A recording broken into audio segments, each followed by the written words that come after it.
mensagens. Lembra para mim, vou até falar lembra para mim, para mandar um e-mail para todos vocês, até porque o Hugo não está presente, dizendo que a gente vai ter a nossa reunião quinta-feira, 9h25, para fazer a leitura da prova, tá? Porque assim o Felipe não é prejudicado. Bom, pessoal, vamos aqui fazer uma revisão muito rápida de ondas planas. Esse conjunto de transparências número 3, na verdade, é o conjunto que eu passo na graduação. Então, para não ter que, como já estava pronto, para não ter que fazer de novo, eu simplesmente adaptei a notação que eu uso na pós-graduação, que é basicamente a mesma, né?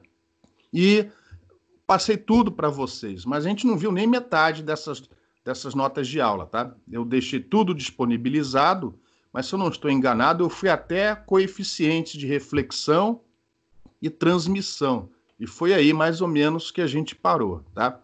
Mas como informação para vocês, eu resolvi deixar tudo disponível nesse conjunto número 3 de transparências. Então, essencialmente, o que a gente fez? A gente observa que a equação de onda, ó, repara, o problema é tão simples, eu nem preciso usar, embora eu pudesse, nesse caso a gente não está usando os potenciais vetores para construir soluções TE e TM. Isso a gente fez mais tarde.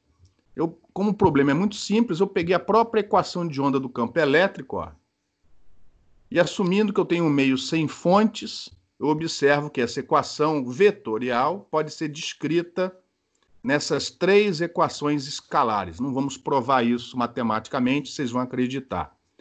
E aí observem que todas as 3 equações escalares têm a mesma forma. Então, ao invés de resolver um problema vetorial, a gente resolve um problema escalar, onde essa função psi representa ou o EX, ou o EY, ou o EZ, tá? De acordo com as coordenadas características. E aí a gente vai assumir, é um chute, tem gente que usa uma palavra em alemão, acho que é Ansatz, então, os físicos falam muito disso, você dá um chute, lógico, não é um chute, alguém já fez isso antes, mas para não perder muito tempo, o pessoal fala assim, vamos imaginar que esta solução que a gente busca é dada pelo produto de 3 funções, onde uma, se depender de alguma coisa, só depende de x, a outra só depende de y e a outra só depende de z. Isso é o método da separação de variáveis. Não é qualquer problema que admite esse tipo de solução. Aliás, a maioria dos problemas não admite essa separação de variáveis. Só alguns problemas muito simples, muito específicos, onde as condições de contorno estão em superfícies onde uma das coordenadas é constante e as outras não. No caso aqui, a gente usa isso porque não tem superfície nenhuma. Essa onda, pelo menos por enquanto, está propagando no espaço livre. Quando a gente substitui isso na equação de onda escalar, a gente chega nessas 3 equações aqui, ó. 3 equações diferenciais. A gente substitui uma equação diferencial de 3 variáveis por 3 equações mais simples, cada uma dependendo de uma coordenada só. Eu falei variável é coordenada, tá? Essa só depende de x, essa só depende de y, essa só depende de z, e todas as 3 têm o mesmo tipo de solução. Senos e cossenos ou exponenciais complexas. Cada um com seu argumento. Essa aqui de cima, kx vezes x, em y, ky vezes y, e em z, kz vezes z. Esses parâmetros, kx, ky, kz, por causa dessa equação de onda aqui em cima, elas não são totalmente arbitrárias. Elas têm que, além de satisfazer as condições de contorno do problema, né, fazer com que o problema satisfaça as condições, a solução satisfaça as condições de contorno do problema, elas também têm que satisfazer essa relação. Kx ao quadrado mais ky ao quadrado mais kz ao quadrado tem que ser igual a ômega ao quadrado mi vezes epsilon. Para não escrever esse negócio grandão que aparece o tempo todo, a gente chama isso de k ao quadrado. Alguns chamam isso de número de onda, constante de propagação, aí depende do tipo de problema. Tá? Isso daqui tem que ser satisfeito, porque senão a solução não satisfaz a equação de onda e, consequentemente, não satisfaz as equações de Maxwell. Alguma pergunta por enquanto? Oi, Fernando, eu tenho. Oi. Na verdade, é o seguinte: eu estava comparando essa solução da equação de onda aí. Eu observei que, nesse caso, você usou diretamente o campo elétrico, o campo magnético e a equação homogênea, né? Isso. Lá na construção de soluções, ao invés de você usar o campo elétrico magnético, você usa o potencial vetor, os potenciais vetores, no caso. Isso.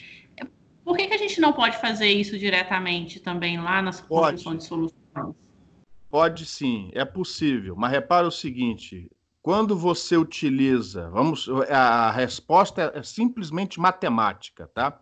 Quando você utiliza um potencial vetor TE ou um potencial vetor TM, quando você joga, independente de ser TE ou TM, quando você joga nas equações para obter as componentes vetoriais do campo elétrico e do campo magnético, o que acontece? Você obtém todas, exceto uma, diferentes de zero. Dependendo se é TE ou TM, sai um EZ igual a zero ou sai um HZ igual a zero. Beleza? Sim. Mas todas as outras, em princípio, não quer dizer que elas sempre sejam não nulas. Vai depender do alto valor, vai depender do modo. Mas, em princípio, uma delas zera, mas as outras não. Ou seja, você ainda teria que tratar o problema quando as condições de contorno são mais complicadas, você ainda teria que tratar o problema vetorialmente. Você ia precisar de pelo menos duas componentes do campo elétrico ou duas componentes do campo magnético para resolver o problema. Com o potencial vetor, você só precisa do psi. É lógico, depois tem que ir na tabelinha e ver se depende da derivada. Entendeu? Mas você eu posso tratar como escalar. Isso. Aqui não houve essa complicação, porque aqui não tem fronteira. Entendi. Beleza? Mas dava para resolver esse problema usando os potenciais vetores. Dava, mas a gente não vai fazer isso. Como a geometria é simples, é melhor ir direto no assunto. Ir direto usando o campo elétrico ou campo magnético. Beleza. Tranquilo? É só matemática. A explicação é matemática. Tranquilo, obrigada. Nada. Bom, alguma outra pergunta? Separação de variáveis, que a gente apresenta aqui, a gente também usou em coordenadas retangulares. É a mesma técnica, igualzinho, só que aqui a gente está usando direto no campo elétrico e no campo magnético, enquanto que no capítulo 4 do Harrington, ele usa nos potenciais vetores para construir soluções TE e TM, como já foi dito aqui, porque isso simplifica matematicamente a solução do problema. Fica tudo em cima de um potencial escalar.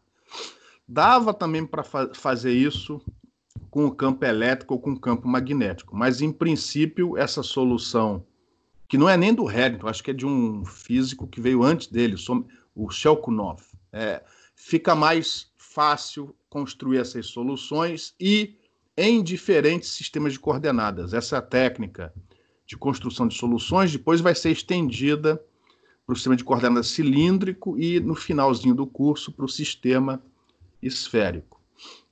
Quando você tiver paredes no seu problema, então, provavelmente, nas direções correspondentes a essas paredes, você vai querer usar seno e cosseno, porque provavelmente você vai ter uma solução estacionária. Se de antemão você prevê que não tem nenhuma parede lá fora, a onda vai embora naquela direção, provavelmente, talvez, seja melhor usar essas exponenciais complexas. No caso da onda plana, é melhor, como vocês já viram, usar as exponenciais complexas. E aí o que a gente faz é isso. Pegar a função de x, a função em y e a função em z e multiplicar, já que o nosso potencial aqui é a multiplicação dos três termos. E aí, para não ficar três exponenciais separadas, a gente põe tudo no mesmo argumento. E olhando para aqui, a gente fala, olha, isso aqui matematicamente parece um produto escalar. E aí a gente, mais uma vez, simplificando a notação, a gente define um vetor K, cujas componentes são Kx, Ky e Kz, que multiplicado pelo vetor R, que localiza o ponto de observação, esse produto escalar passa a ser Kx vezes x mais Ky vezes y mais Kz vezes z, e a gente reduz ao máximo a notação que representa uma onda plana totalmente arbitrária dessa maneira.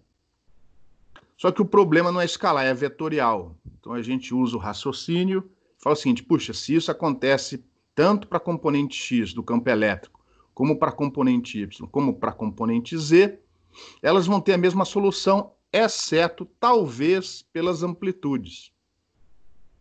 Aí a gente define as amplitudes. Aqui eu usei a letra A livremente, tá? Só para não confundir com E. Eu defini as amplitudes AX, AY e AZ. São amplitudes complexas. Ali tem amplitude propriamente dita e fase. E aí eu defino esse vetor E0 constante, que carrega dentro dele as amplitudes e fases relativas de cada componente desse campo elétrico. E como a equação de onda homogênea do campo magnético, no meio sem fontes, né? Homogênea porque o meio não tem fontes. Tem a mesma forma matemática do campo elétrico, obviamente a solução vai ser algo desse tipo, eu só troquei o E pelo H. Alguma pergunta? Prosseguindo, observem que Kx, voltando aqui em cima no vetor K, Kx ao quadrado mais Ky ao quadrado mais Kz ao quadrado tem que ser igual a ômega ao quadrado μ epsilon. Mas o epsilon, se o meio for dissipativo, o epsilon pode ser complexo. Consequentemente, Kx, Ky e Kz podem ou não terem valores complexos. Então, cuidado, porque, em geral, esse vetor K é um vetor complexo, é um vetor que possui componentes x, y, z, mas estas componentes, ou algumas delas, podem ter valores complexos. Bom, aí a gente joga essas expressões de onda plana do campo elétrico e do campo magnético nas equações de Maxwell e obtemos relações entre o campo elétrico e o campo magnético. Ou seja, aquele E0 e aquele H0 não são arbitrários. Eles têm que ser tais que o campo elétrico e o campo magnético dessa solução satisfaçam as equações de Maxwell. E aí você obtém aqui as relações e a gente vai então falar um pouco mais... E aí, uma vez colocada essa solução nas equações de Maxwell, a gente observa algo interessante. As equações de Maxwell, elas são reescritas para a onda plana, para essa solução chamada onda plana. As equações de Maxwell têm uma forma matemática que equivale a pegar o nabla das equações originais e trocar pelo vetor menos jk.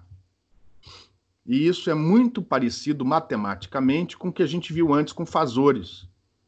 Se a gente expande um campo que varia no tempo de maneira arbitrária, expande isso em harmônicos temporais, cada componente harmônica ela satisfaz as equações de Maxwell de uma forma matemática onde a derivada temporal é trocada por j ômega.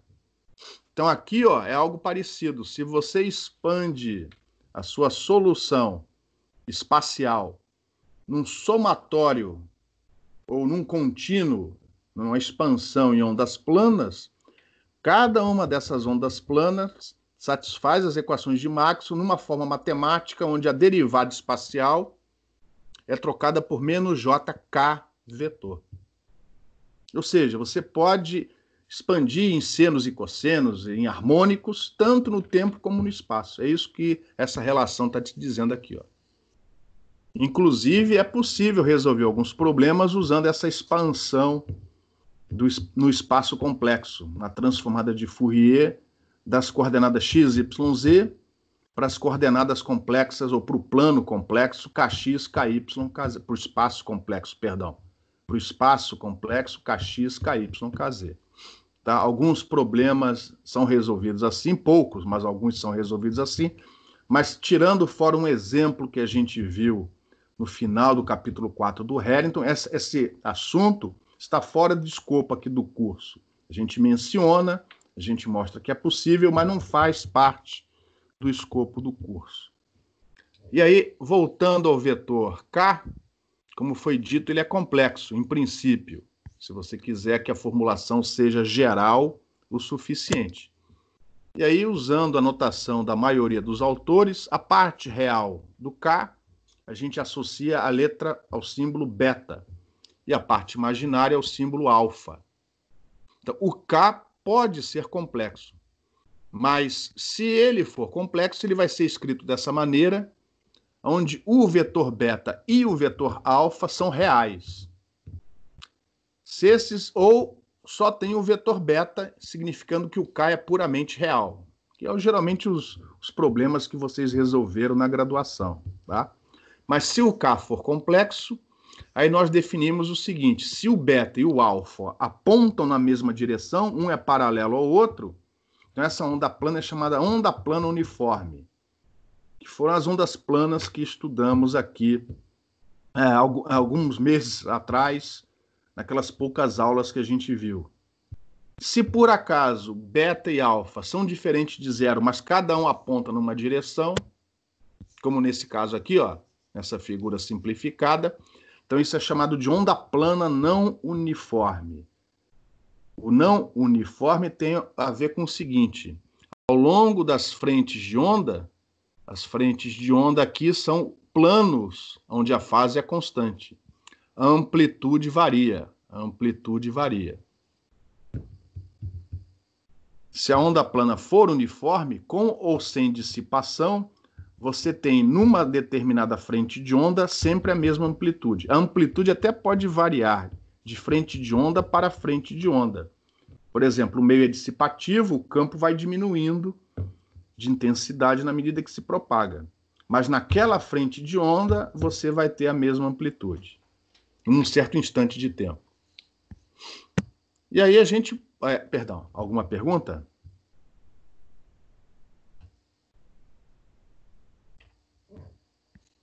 Prosseguindo. E aí o que a gente fez foi particularizar o estudo para onda plana uniforme. Então, repara, o epsilon pode ser complexo sem problema nenhum. O vetor K pode ser complexo sem problema nenhum. Mas se a onda plana é definida como uniforme, é porque o vetor beta e o vetor alfa apontam na mesma direção. Um é paralelo ao outro. E essa direção é real. Lembra que o vetor beta e o vetor alfa são vetores reais. Então, nesse caso, se a onda plana é uniforme, eu posso reescrever o vetor K complexo como sendo ômega raiz de μ K unitário, onde o K unitário é real, é a direção do beta e do alfa, a direção unitária do beta e do alfa, a direção perpendicular à frente de onda. Esse ômega raiz de μ pode ou não ser complexo. Se o meio for ideal sem perdas, o epsilon é real. Se o meio for dissipativo, então ômega raiz de μ, em particular, né, o raiz de μ, vai ter um valor complexo. Mas agora, a direção K unitária pode ser interpretada geometricamente, é uma direção real. Aí o que a gente fez foi voltar naquelas equações de Maxwell para as ondas planas e substituir o vetor K pelo escalar K multiplicado pelo unitário K, onde o K escalar aqui pode ser complexo, mas esse unitário não. E aí a gente, na hora que observa os resultados, né, a gente chega nessa figura aqui, ó. Essa onda plana uniforme tem o campo elétrico perpendicular ao campo magnético e ambos perpendiculares à direção normal à frente de onda, a chamada direção de propagação. Ou seja, a onda plana uniforme é TEM. Nem toda onda plana é TEM, só a onda plana uniforme. A onda plana não uniforme não é TEM. Alguma pergunta? Então, essas relações aqui, que são relações de onda TM, só valem para onda plana uniforme. Se por acaso a sua solução for uma onda plana não uniforme, isso daqui não vale. Você tem que usar as equações que a gente mostrou algumas transparências para trás. E nesta relação entre campo elétrico e campo magnético da solução TEM, aparece esse parâmetro eta, que é definido como a impedância intrínseca do meio, que por definição é a raiz quadrada da razão μ sobre epsilon. E se o meio for dissipativo, epsilon é complexo, o eta, a impedância intrínseca desse meio, nessa notação fasorial, também vai ter um valor complexo. Alguma pergunta?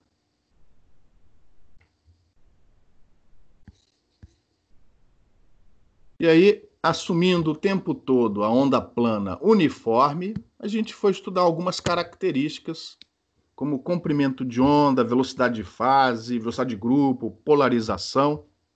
E para isso, a gente assumiu, por comodidade, sem perda de generalidade, que a onda propaga na direção Z.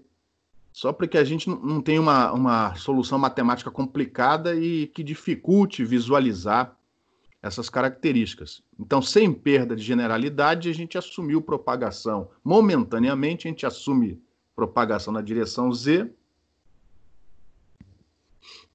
E, antes de entrar em polarização, para não ficar aqui com muitas componentes de campo, eu assumi arbitrariamente que a orientação do campo elétrico é na direção X. Então, aqui eu perco generalidade em polarização, mas não no resto. Então, para estudar velocidade de fase, velocidade de grupo, comprimento de onda, eu assumi simplesmente um campo elétrico, uma onda plana uniforme, propagando na direção Z, com polarização linear. Campo elétrico só tem componente na direção X. Usando aquela relação que K, caso ele seja complexo, é beta menos J alfa, eu substituo essa exponencial por esse produto aqui, ó, onde eu vejo claramente que a parte real do K vai influenciar no comportamento da fase desse campo.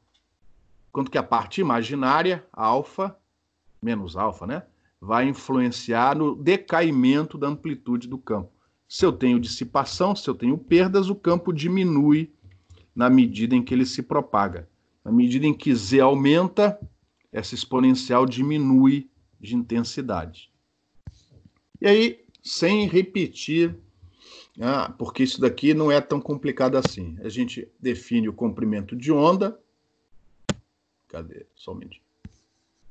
Comprimento de onda, por definição, é 2π sobre beta. Isso vale tanto para meio dissipativo como para meio ideal, né? Lembrando que beta é a parte real do escalar K, ômega, raiz de μ. Se por acaso o meio for ideal, continua sendo 2π dividido por beta. Mas aí, nesse caso, se não houver dissipação, beta é igual a K é igual a beta, porque K vai ser real. E K é ômega raiz de μ, e 1 sobre raiz de μ na velocidade da luz. Então, no caso de um meio ideal, a gente chega nessa relação. O comprimento de onda é a velocidade da luz naquele meio dividido pela frequência. Isso vale para o meio não dissipativo. Velocidade de fase, a gente põe essa coisa para movimentar e diz o seguinte, ó, temos duas fotos, uma em t igual a t1, outra em t igual a t1 mais delta, e como a onda propagou, a frente de onda que estava aqui veio parar aqui. Então, houve uma variação temporal correspondente à variação espacial, mas a fase é a mesma, porque isso foi feito de maneira que os dois pontos, os dois eventos, estejam associados à mesma frente de onda, à mesma fase. Então, mantendo essa igualdade aqui, nós obtemos uma relação matemática entre ΔZ e ΔT. E, por definição, isso é uma definição matemática, essa razão é chamada a velocidade de fase, que é igual a ômega dividido por beta. E se o meio for não dissipativo, se o meio for ideal, a a gente vai observar que essa velocidade de fase é a própria velocidade da luz naquele meio, mas só se o meio não for dissipativo. E isso aqui, essa velocidade de fase, só faz sentido físico, como vocês já viram em guias de onda, para essa solução TM.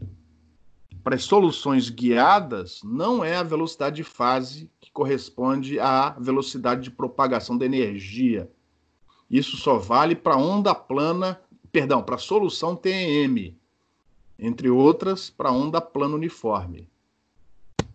A velocidade que você tem que usar quando for investigar um problema, principalmente envolvendo sistemas de comunicação, é a velocidade de grupo, que a gente também rapidamente definiu, de uma maneira matemática não muito elegante, mas pelo menos fácil de visualizar.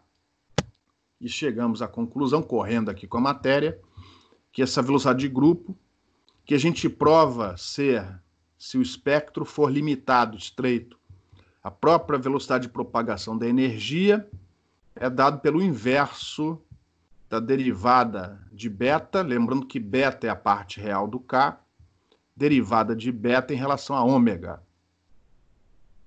Se o teu sistema, o teu problema for harmônico no tempo, ômega é a frequência que você está investigando. Se isso fosse um sistema de comunicação, uma portadora modulada, a gente usa a frequência central daquele canal de comunicação. Ômega é igual a ômega zero. Então, esse ômega zero, nesse caso, seria a frequência da portadora. Alguma pergunta?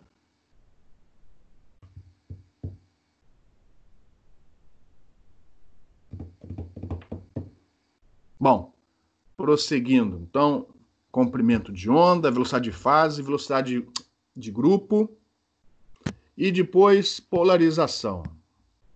Polarização, eu vou passar por cima. Isso é visto novamente em antenas, quem for fazer antenas, e eu não vou cobrar de vocês, pode anotar aí. Eu posso cobrar efeitos associados a polarizações diferentes, mas não dada uma expressão de campo. Que polarização é essa? É circular? É linear? Isso eu não vou cobrar de vocês, não. Então, eu também não vou, como a revisão aqui há muito tempo, é muito curto, eu vou pular a polarização. Mas aqui, não que não seja importante, mas é só por causa do tempo. Aqui, então, a gente definiu o que é polarização linear, as duas componentes em fase do campo, né? Polarização circular, as duas amplitudes iguais, mas defasadas de 90 graus, quadratura de fase. Dependendo de quem está adiantado, de quem está atrasado, roda num sentido, mão direita, ou no outro, mão esquerda, ou alguns autores usam circular, sentido horário, circular, sentido anti-horário. E tudo aquilo que não for nem circular, nem linear, é classificado como polarização elíptica. Então, coisas desse tipo eu não vou pedir na prova. Dado uma expressão, classifique isso como polarização circular, mão esquerda, mão direita, isso não vou pedir. Mas eu posso pedir problema envolvendo, por exemplo, incidência em interface plana, aonde a polarização é diferente, afeta a resposta. Então, um problema que a gente estudou, se não estou enganado, foi o último problema, o último assunto que a gente estudou em ondas planas, foi a incidência, a interação dessa onda plana uniforme com essa interface separando dois meios lineares homogêneos isotrópicos. O meio azul, de onde vem a onda incidente, para onde vai a onda refletida. E o meio verdinho, onde você só tem o campo transmitido. Antes de prosseguir, alguma pergunta? Tem como dar um zoom na tela, professor? Oi? Tem como dar um zoom na tela? Zoom? Tem. Mas eu tenho. Assim tá bom ou não? Melhorou. É porque eu tô só com o monitor aqui, aí fica ruim de enxergar. Tá. Então eu vou pedir um favor. Beleza, sem problema. Então eu vou pedir um favor a todos vocês. Vocês conseguem ver a tela do Skype? Sim, Sim. Vocês conseguem ver lá o negócio assim, gravando e o reloginho andando? sim, aparece no canto aqui. Sim, porque do jeito que eu fiz, eu só estou vendo a tela do PowerPoint. Então eu não estou vendo se está gravando ou não. Então, por favor, de vez em quando, todos vocês dão uma olhada no reloginho para ver se continuar gravando. Se parar, me avisa para eu voltar a gravar, tá bom? Eu deixo a tela inteira aqui. Bom, para estudar esse problema, a gente, como a onda incidente tem, em princípio, polarização arbitrária, né? Você pode ter uma onda polarizada elipticamente, circularmente ou até mesmo linearmente. A gente não vai estudar todos esses casos individualmente. Então, o que a gente faz é utilizar duas polarizações lineares e ortogonais entre si. E aí, em relação ao plano de incidência, repare que nessa figura dá para observar melhor o plano de incidência. O plano de incidência é aquele que contém esses vetores K. E esse plano é perpendicular ao plano da interface, que separa o meio 1 do meio 2. Nesse plano de incidência, em relação a esse plano de incidência, em princípio, a gente pode ter o campo elétrico perpendicular a ele ou paralelo a ele. Qualquer outra combinação vai te dar uma polarização mais arbitrária. Mas as duas polarizações básicas podem ser classificadas como a polarização perpendicular. Perpendicular ao quem? A quem? Ao plano de incidência. E paralelo. Paralelo a quem? Ao plano de incidência, que é a notação que o pessoal de física usa. Polarização paralela, polarização perpendicular. E são essas duas polarizações que a gente estudou, a gente só vai mostrar aqui os resultados finais. Se fosse propagação de ondas de rádio, se for a matéria do Cássio, por exemplo, o que o pessoal de ótica chama de polarização perpendicular ao plano de incidência, o pessoal de propagação vai chamar de polarização horizontal. Horizontal à interface, ao solo. E a polarização que o pessoal de ótica chama de polarização paralela, o pessoal de comunicação vai chamar, de propagação de ondas de rádio, vai chamar de polarização vertical. Quase vertical em relação ao solo, tá? Mas não importa. Você tem duas polarizações ortogonais entre si, são essas duas que são investigadas.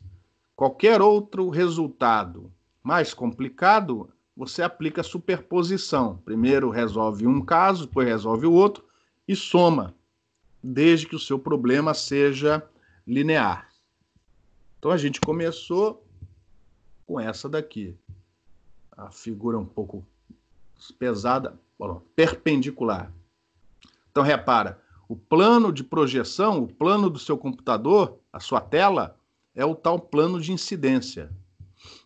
Para cima é o meio 1, para baixo o meio 2, essa linha preta aí representa o plano da interface entre os meios. E nós aqui estamos assumindo o campo elétrico perpendicular ao plano de incidência, para as três ondas. E aí, como são todas, em princípio, ondas planas uniformes, você usa aquela mão direita para representar o campo magnético.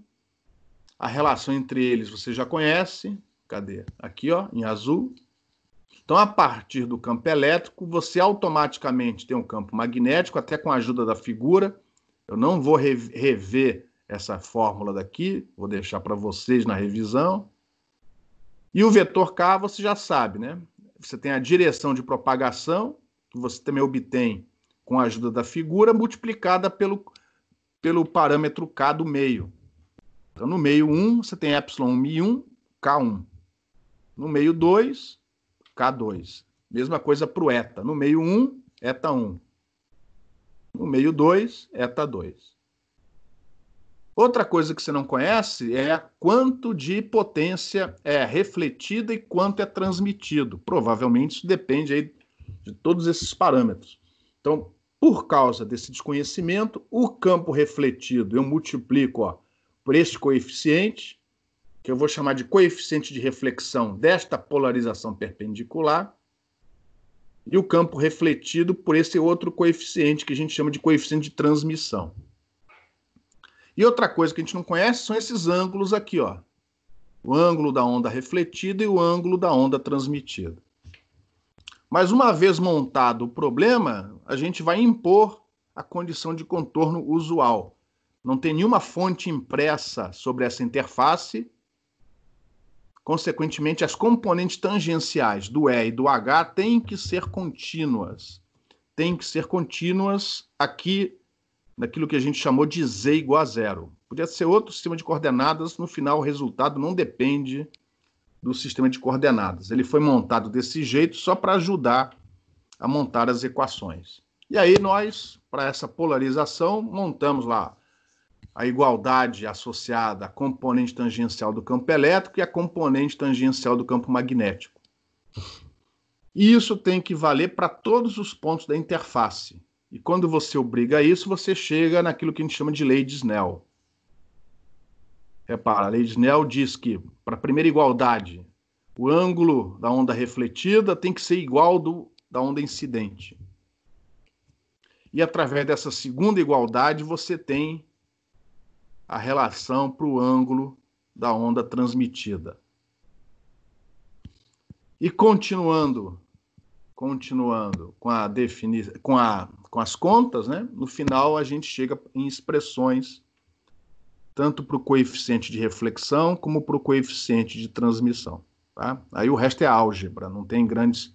Depois que você monta as equações impondo a continuidade das componentes tangenciais, aí é só fazer as contas. Aí você tem que repetir tudo de novo para outra polarização, que é a chamada polarização paralela, onde o campo elétrico agora é paralelo ao plano de incidência. Isso muda a representação dos campos. Então, infelizmente, você não pode aplicar dualidade no anterior, você tem que resolver tudo de novo. E aí, a gente observa, felizmente, a lei de Snell é a mesma, ou seja, se ela é a mesma para polarização perpendicular e é a mesma para paralela, então ela vale para qualquer polarização de onda incidente. Mas a quantidade de potência que é refletido e transmitido não, muda. Esses coeficientes não são os mesmos da outra polarização. Então, a quantidade de campo que é refletido, por exemplo, depende também da polarização. E aí a gente chega... Aí nós fizemos os estudos, né, para incidência interna, incidência externa. E aqui tem um gráfico, deixa eu ver só, para incidência externa, que mostra que uma polarização é sempre mais fortemente refletida do que a outra. A outra passa por esse fenômeno chamado ângulo, associado ao ângulo de Brewster, ou reflexão nula. Então, por causa desse fenômeno, que a gente inclusive explicou macroscopicamente, uma das polarizações passa por um mínimo antes de tender a 1 na incidência rasante, enquanto que a outra cresce monotonicamente, o módulo dela cresce monotonicamente com o ângulo de incidência. Esse fenômeno, por exemplo, explica a utilização de óculos escuros com um filme polarizador, né? Ele corta justamente a componente que reflete mais fortemente no solo, né? Isso é bom, por exemplo, para quem esquia. Alguém aí esquia? Ou vai para a praia, por exemplo, tem areia, né? Aquele sol bate na areia, aquela areia muito branquinha, se você ficar muito tempo olhando para aquilo, pode causar algum dano. Então, você põe esses óculos polarizados, ele diminui a quantidade de luz que tentaria atravessar as suas lentes nessa polarização. Alguém aí também já falou que o tio pesca e usa óculos polarizados, porque se você diminui a reflexão, você favorece aquilo que vem de dentro da água, né? No caso, seria o reflexo, a luz que vem do peixe, né? Essa é fotografia também, professor. Também, Para também. você fotografar coisa com poça d'água, isso ajuda Também, pra caramba. é verdade. Vai tirar foto da tela do computador para não refletir uma luz que venha, por exemplo, uma janela. Enfim, tudo aquilo que puder cortar uma das polarizações para melhorar uma foto ou a visão, você pode utilizar polarizadores para isso. E tudo tem a ver com esse comportamento. Ó. Eu sempre ressalto isso daqui porque essa é uma das coisas que a gente não percebe, né? Se você não estudar esse problema vetorialmente, você não percebe isso. Isso aqui é importante até quando você está dirigindo o carro, dependendo da situação. Bom, pessoal, é lógico que não deu para... Né, foi uma correria. Mas eu vou parar a revisão da onda plana aqui. Alguma pergunta?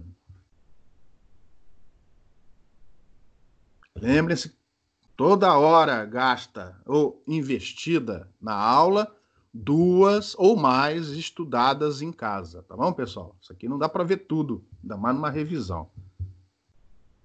Alguma pergunta? Continua gravando a aula? Sim.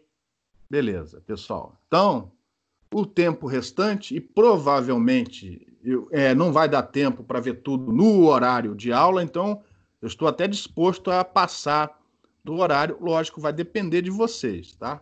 Se alguém tiver compromisso depois das 11h05, a gente para aqui a aula. Mas, próxima etapa, e eu estou...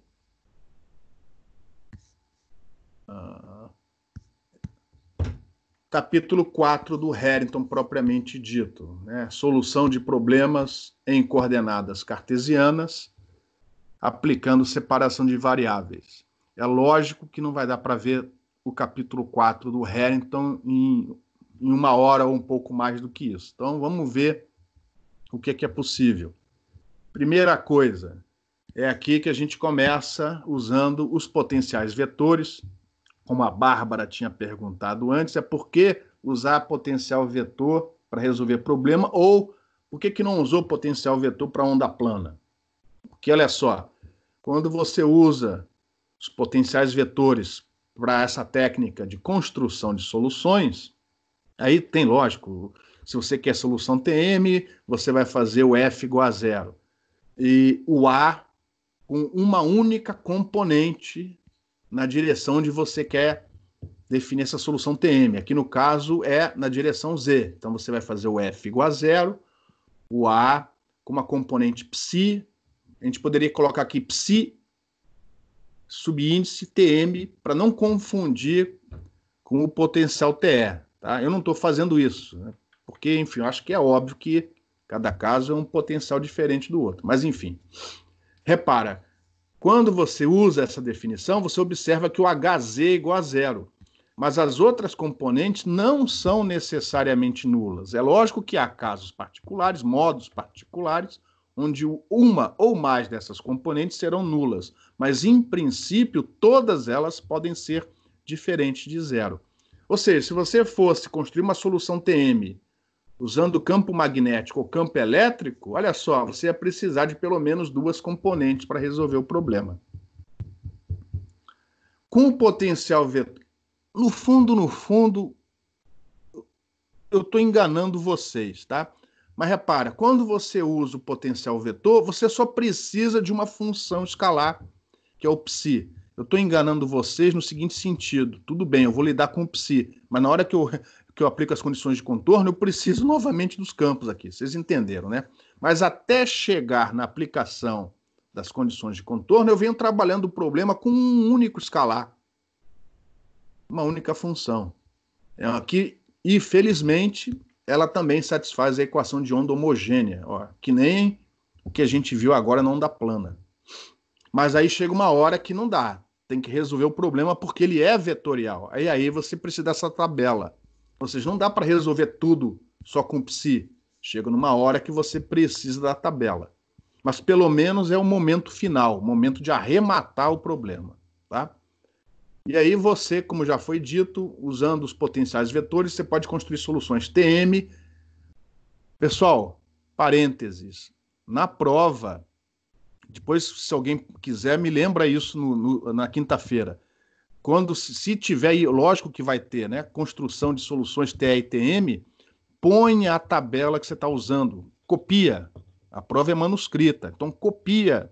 Por exemplo, se está sendo pedido solução TM em relação a Z, copia a tabela.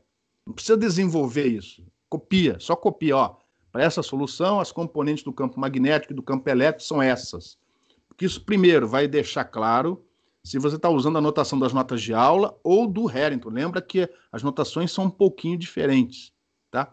E segundo, vai deixar claro para mim que você está resolvendo o problema direito e na hora de aplicar as condições de contorno é daqui que o negócio está saindo, tá? Então deixa claro isso na prova.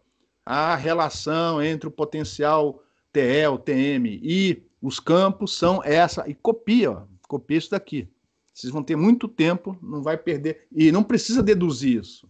Ninguém precisa deduzir nada. Pode usar coisas que já estejam feitas no livro, qualquer livro, nas notas de aula, desde que dê a referência, tá? Livro tal, seção tal, página tal. E aí você pode usar o resultado. Agora, se fizer isso e tiver errado, você já viu o que vai acontecer, né? Vai perder mais pontos, porque eu não estou com a dedução. Alguma pergunta? Então, não deixem de pôr a tabela correspondente. Mas aí vocês têm aqui, né, como foi cut and paste, foi fácil. Tem aqui as tabelas TMZ, TEZ, TE-TMX, TE e TMY. Tá?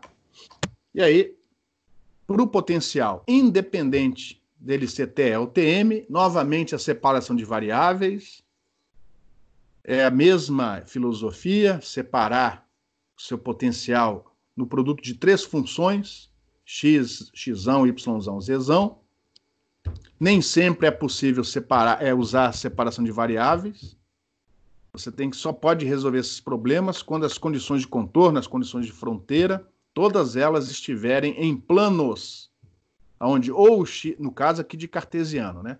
Em planos onde ou o x é constante, ou o y é constante, ou o z é constante. Se tiver algum plano inclinado, não dá para usar separação de variáveis. Aí você vai perguntar assim, vai usar o quê? Vai resolver numericamente o problema. Não tem como resolver analiticamente. Que eu saiba, tá? Alguma pergunta?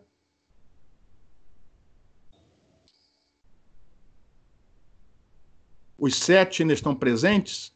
O Hugo hoje não está assistindo a aula. Alguém saiu, além do Hugo, ou não?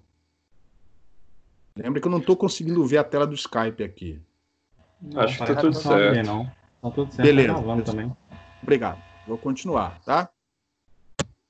E aí, como antes, chegamos nessas soluções aqui, ou seno ou cosseno. Aqui já não vai ser usada aquela escolha sempre exponencial. Se for propagação, por exemplo, um guia de onda, propagação ao longo do eixo Z, independente de ser TE, TM, independente de ser TE em relação a X, TM em relação a Y, TE em relação a Z, independente de qualquer coisa. Porque, repare, essa solução vale para qualquer uma daquelas 6 situações que a gente viu antes.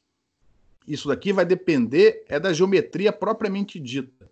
Você está procurando algo que propaga, não tem parede pela frente, é óbvio, talvez seja melhor usar a exponencial complexa.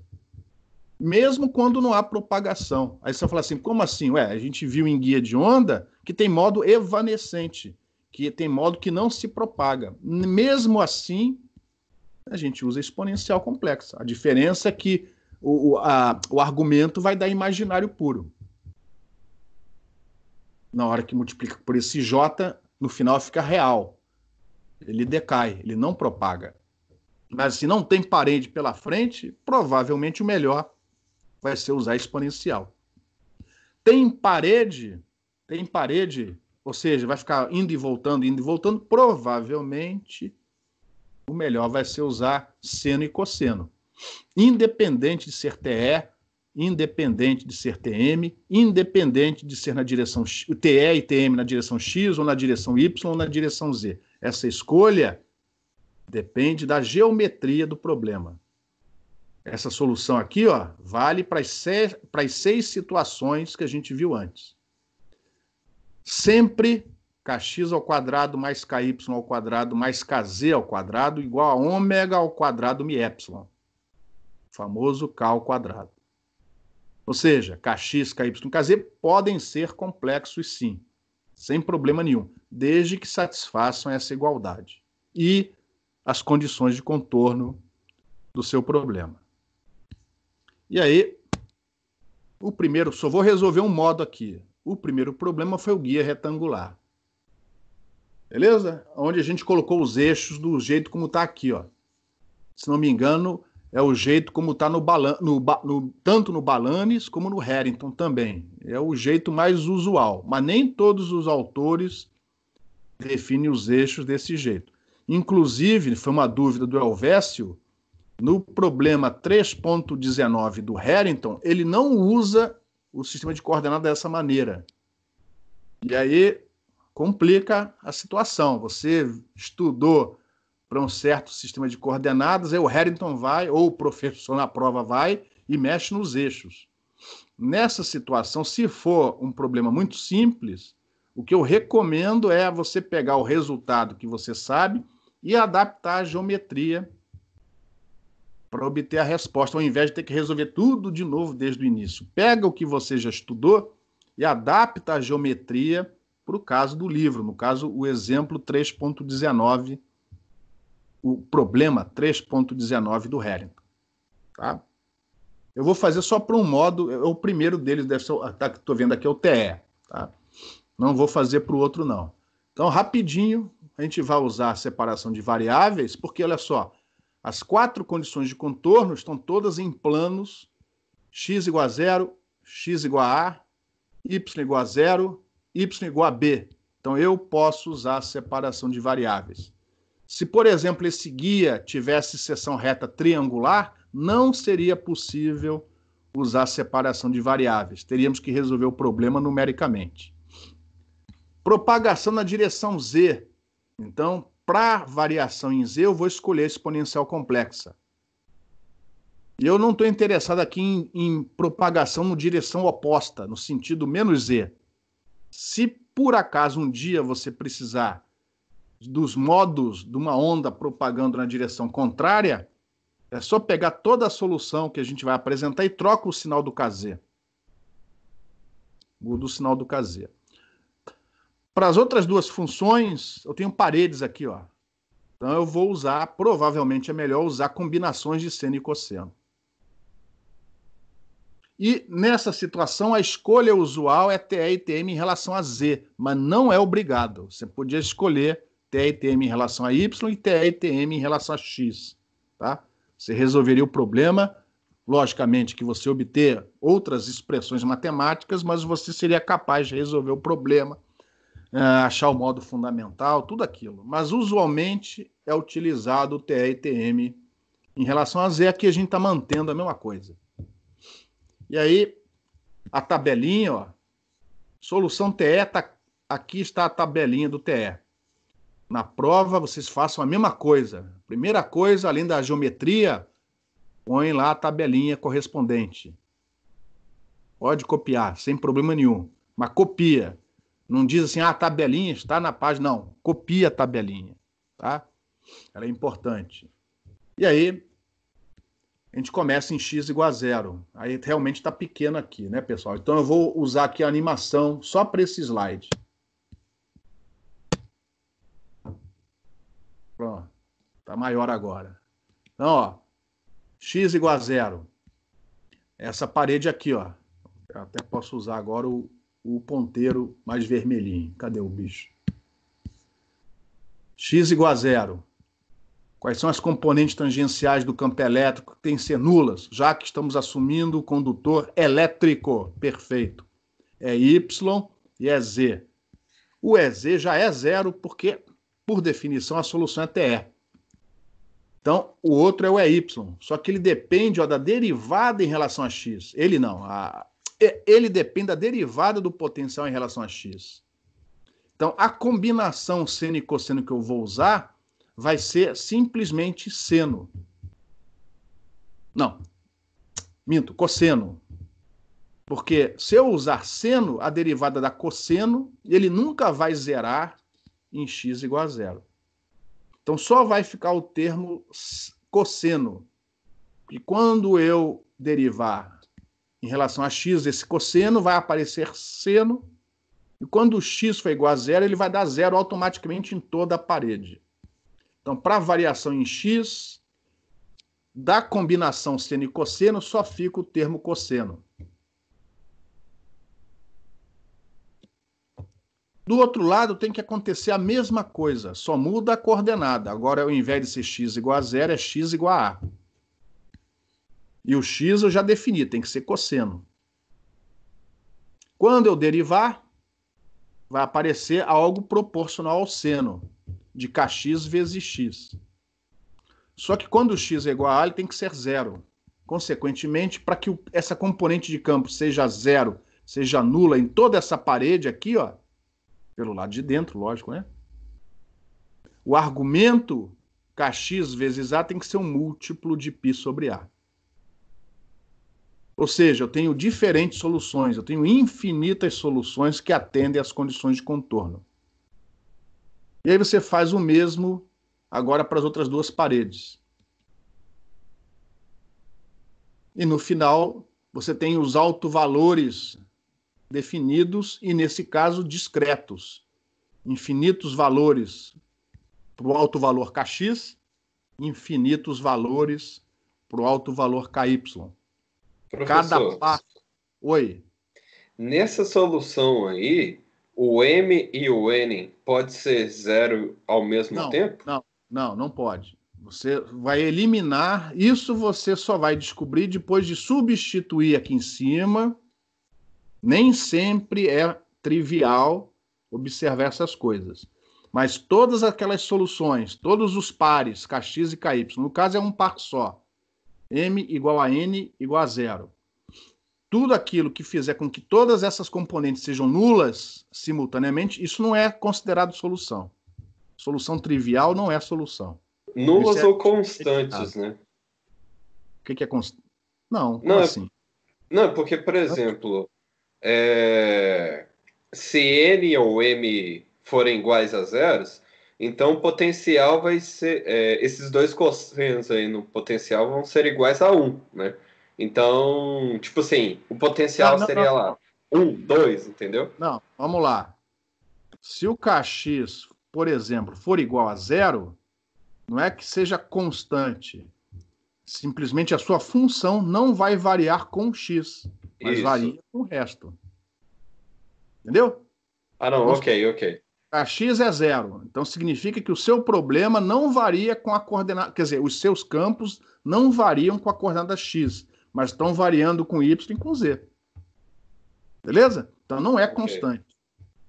Ele pode não variar com uma determinada coordenada, mas vai variar com as outras. Beleza? E mesmo assim são modos particulares, né? Nem todos vão ter esse tipo de comportamento. Então, neste caso aqui, o m pode ser nulo, o n pode ser nulo, mas não ambos simultaneamente. Cada par kx, ky, cada par mn define uma solução diferente que a gente chama de modo.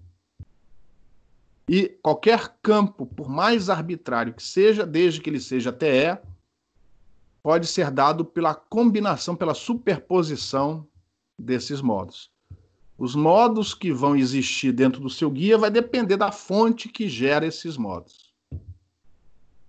E, finalmente, usando aquela relação kx ao quadrado mais ky ao quadrado mais kz ao quadrado igual a k ao quadrado, dado kx e ky, automaticamente o kz está definido.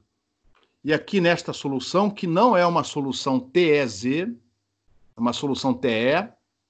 Então, repara, aqui não apareceu K. No argumento da exponencial não apareceu K.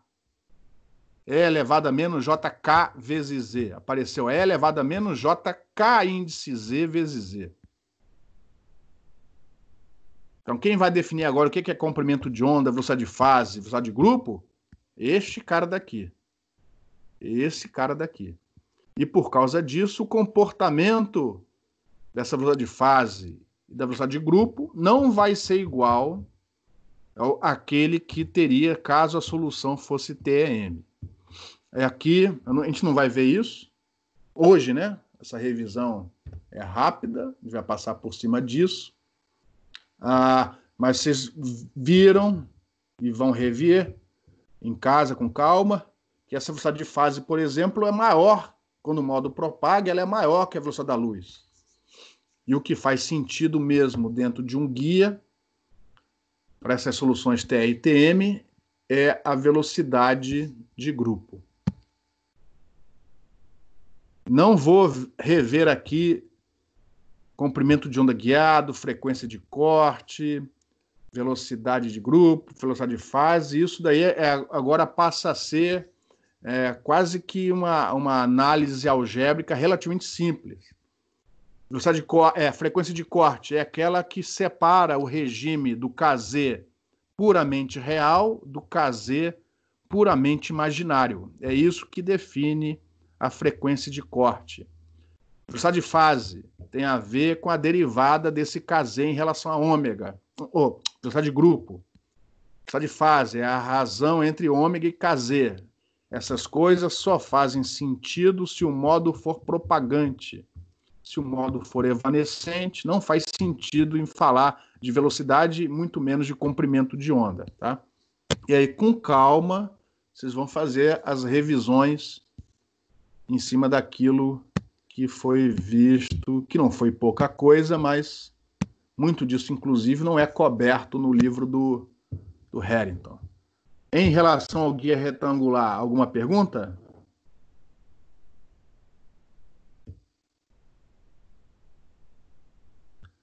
Prosseguindo, outro problema que a gente viu foi novamente o guia retangular, mas com um carregamento dielétrico. 2 meios dielétricos distintos colocados, inseridos no interior do guia. Não importa por quê, para aumentar a faixa de operação, para algum tipo de aplicação, mas isso é utilizado, inclusive tem foto disso aqui. Ó. No Harrington ele usa essa geometria. Nas notas de aula eu usei essa para ficar diferente do Harrington. Se essa interface entre os 2 meios fosse inclinada, não teria como resolver usando separação de variáveis. Mas como aqui essa interface entre os 2 meios é exatamente no plano y igual a d, então é possível mais uma vez usar separação de variáveis. E aí temos um problema, 2 meios diferentes. Então, a gente vai ter que usar potencial para o meio 1 e potencial para o meio 2. Devidamente arrumados, de maneira a atender as condições de contorno na interface. Componentes tangenciais, tanto do campo elétrico como do campo magnético, contínuas. Só que, entre as componentes tangenciais, tanto do campo elétrico como do campo magnético, estão as componentes na direção Z. Ou seja, as componentes EZ e HZ são importantíssimas para a solução desse problema, porque eu preciso delas e das outras componentes tangenciais para assegurar que o campo tangencial é contínuo através da interface. Ora, mas se eu usar soluções TE e TM em relação a Z, eu já perco uma delas de cara. Se eu usar TE em relação a Z, eu já perco EZ. Aí, se eu estiver estudando um modo onde só tem Y, ou seja, o EZ e o EX são nulos, eu não tenho como impor a condição de contorno. São alguns modos, não são todos. Aqueles onde o EX está presente, eu vou conseguir impor a condição de contorno.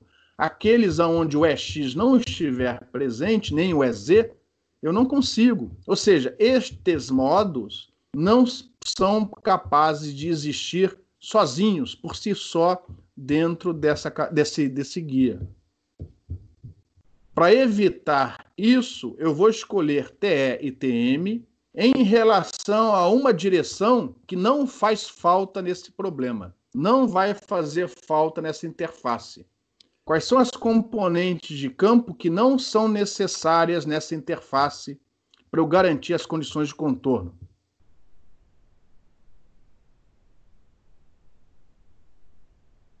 Oi? Alguém arrisca? AZ? Qual é a direção? Oi? AZ? Não. Ó. Y. Né? Porque Y é normal a interface. Eu não preciso da componente normal a interface. Eu preciso das componentes tangenciais. Então, se o EY for nulo ou o HY for nulo, não tem importância. É lógico que eu precisaria de mais rigor matemático para provar essas coisas. Eu estou indo no gogó. Então, se você usar TE e TM em relação a Y, nessa figura seria TE e TM em relação a X, que é o que o Harrington faz. Nesse meu exemplo, é TE e TM em relação a Y. Se você usar TE e TM em relação a Y, você ganha um modo sozinho deles, ou TE ou TM e Y, garante todas as condições de contorno necessárias, tanto nas 4 paredes metálicas como na interface. Isso você só consegue ver depois que resolve o problema. Então a gente resolveu o problema. De novo, não vou fazer tudo, vou correr aqui. Fazendo para o TE-Y. É outra tabela. Deixa eu ajudar aqui o Elvés. Espera aí. Repara que é outra tabela.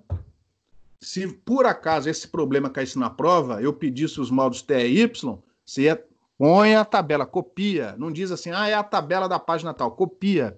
Isso aqui é importante até para resolver o problema, né? Lógico. Copia tal. É essa tabela que eu estou usando aqui, ó.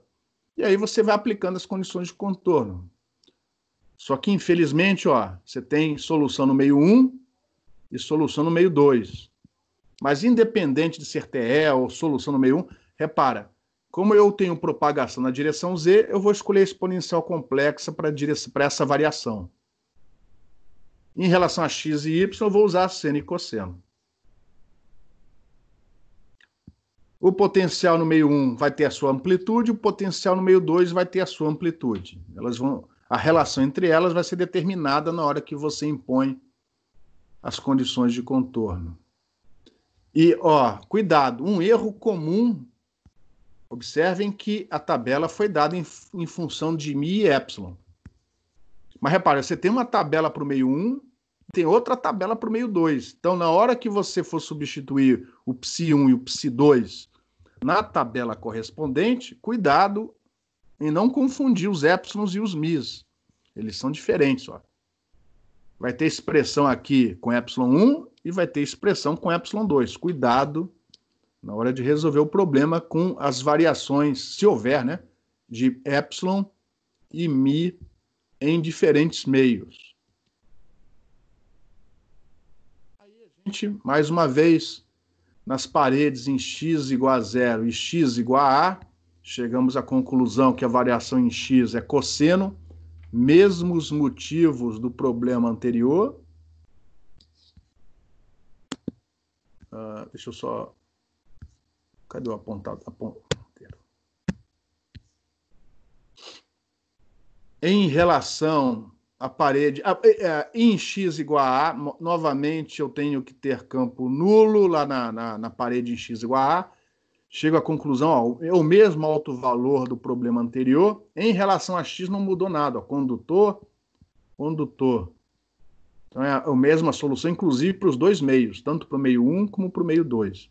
Em relação a y já não é bem assim, porque esta parede aqui de baixo está no meio 1, psi1, enquanto que esta parede aqui de cima é para o psi2. Então, lá embaixo, eu chego à conclusão que para o psi1 ele vai ser proporcional a seno. E para o psi2 também proporcional a seno, mas de tal maneira que zere nesta parede em y igual a b. Aí eu uso esse truque aqui, ó. Mas cuidado, ó. Numa é ky1, na outra ky2. Esses tipos de problema podem cair na prova. Então, ó, este problema aqui, faz de novo em casa, com calma, tá? Devagarinho, entenda passo a passo. A gente não, o tempo, essa revisão, não permite ir novamente nos detalhes. Mesmo na aula já foi rápido, imagina hoje. E aí, até este ponto, nós temos isso daqui, ó. O que nós não conhecemos? KY1 e KY2, mas um está amarrado ao outro por essa relação. Então, basta determinar um deles que o outro já sai junto. E também não temos a relação de amplitude, A1, A2. Uma delas vai ficar para ser determinada dependendo das fontes que geram o campo lá dentro. Mas a outra é dada em relação a ela. Só que ainda temos duas condições de contorno nesta fronteira em Y igual a D. Componente tangencial de campo elétrico contínua, quando Y é igual a D, idem para o campo magnético. Então, são mais duas equações, estou indo rápido. Temos agora não só a relação de amplitudes, mas igualando essa expressão com essa aqui de baixo, ó, temos uma equação transcendental, dificílima de ser resolvida, vai ter que ser resolvida numericamente ou com auxílio de gráficos, mas uma vez reduzida, ela te dá os valores discretos de KY1 e, consequentemente, de KY2. Cada par discreto Kx, KY1 ou Kx, KY2 te dá um módulo. E, mais uma vez, tem infinitos modos TE em relação a Y para essa estrutura. E repetindo passos semelhantes, vocês obtêm as soluções TM em relação a Y. Alguma pergunta até aqui?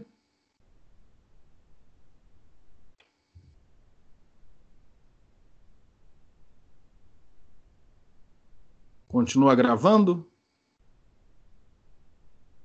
Sim, continua gravando. Então, na correria, vamos prosseguir. Mais uma vez obtidos os Kx e os Ky, por mais difícil que seja, você obtém a constante de propagação, Kz, para cada modo Mn.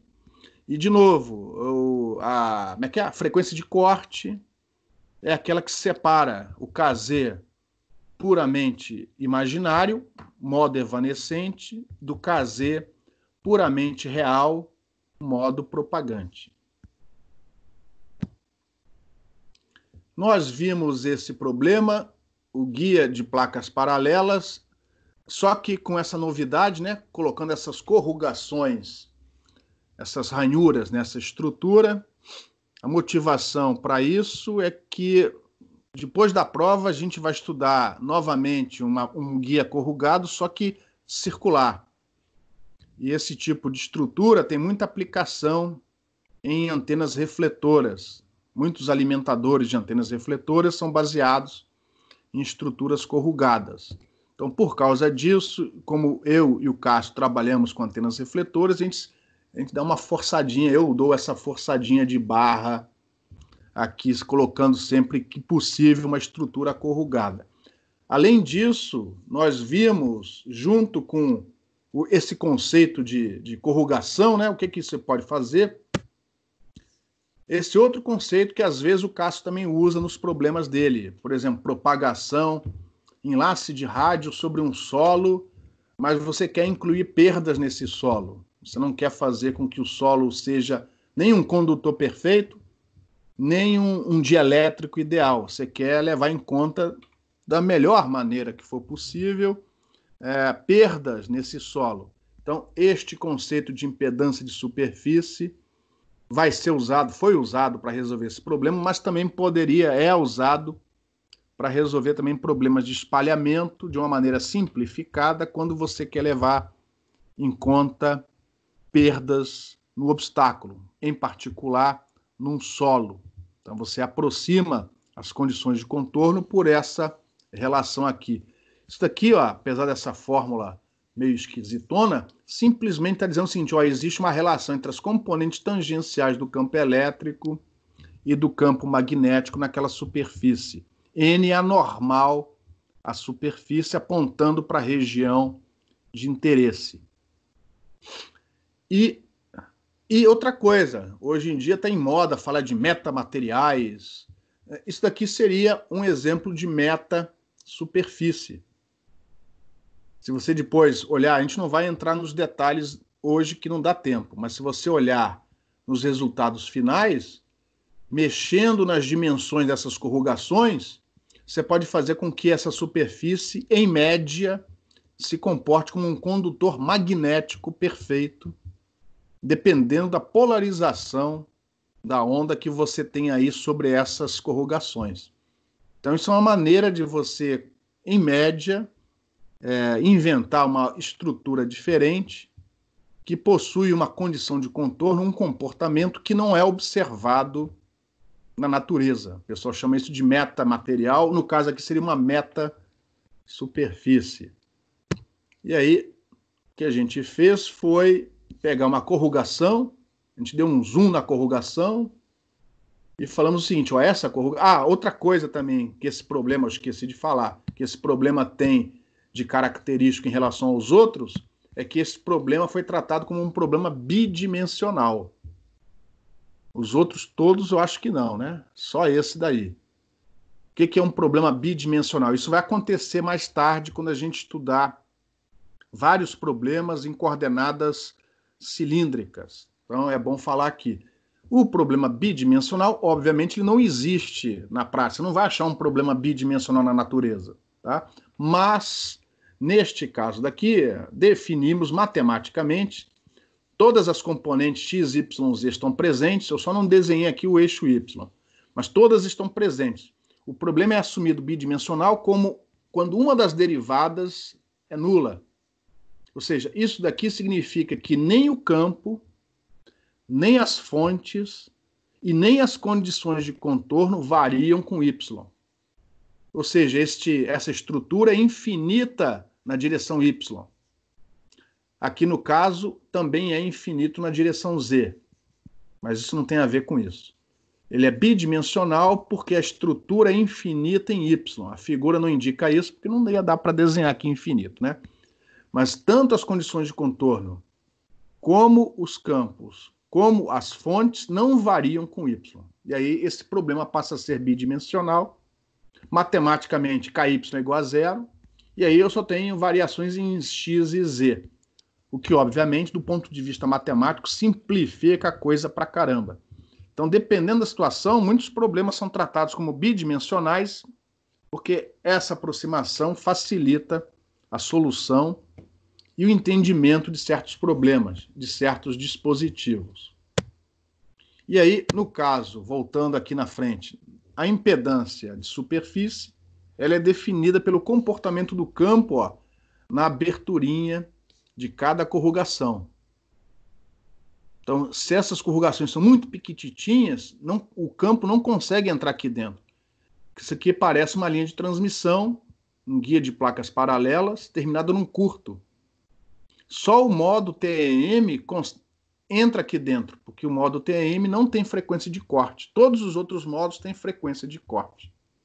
E o modo TM é aquele onde o campo elétrico é perpendicular aos dois condutores, aos dois planos condutivos. Nessa nossa figura é o EZ. Então a única solução que possui o EZ, obviamente, não é a TEZ, é a TMZ. Então, para a solução TMZ, a condição de contorno aqui em cima é diferente da solução TEZ. Bom, aí, resolvendo o problema com paciência, né, usando o conceito de impedância, a gente vai acabar aparecendo aqui uma solução mista de Robin, que logicamente dificulta a solução do problema, mas, de novo, como você está usando separação de variáveis, o procedimento analítico, embora um tiquinho mais trabalhoso, é possível, porque envolve só a derivada primeira, a função psi e a sua derivada primeira. Então, e como é tudo seno e cosseno, essas expressões são fáceis de serem trabalhadas, não só as derivadas, como as manipulações trigonométricas. E aí, no final, você chega numa equação transcendental, onde você consegue obter os autovalores e, consequentemente, a partir daí, as frequências de corte, as velocidades de grupo e por aí vai. Foi inacreditavelmente rápido. Mas alguma pergunta?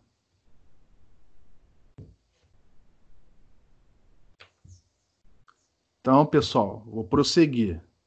Próxima etapa, cavidade. Não vou resolver esse problema porque ele é muito parecido do ponto de vista de solução.